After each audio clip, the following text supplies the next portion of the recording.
خبر شامل کرتے ہیں شہر قائد سے، جہاں ضلع کرنگی تھانہ ماڈل کالونی پولیس کی جرائم پیشہ عناصر کے خلاف کارروائیاں مسلسل جاری ہیں۔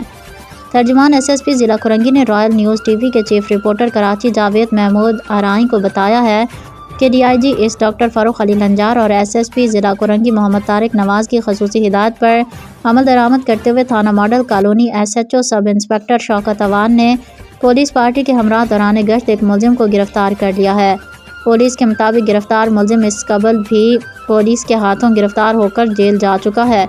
گرفتار ملزم عادی سٹریٹ کرمنل بتایا جا رہا ہے۔ گرفتار ملزم کی شناخت ذیشان ولد نور محمد کے نام سے ہوئی۔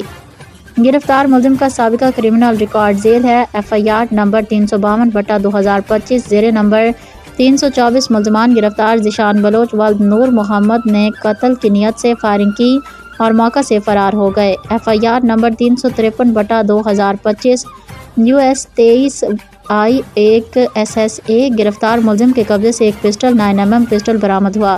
گرفتار ملزم کے خلاف مقدمہ درج کرتے ہوئے مزید انویسٹیگیشن کے لیے شعبہ تفتیش کے سپرد کر دیا گیا ہے۔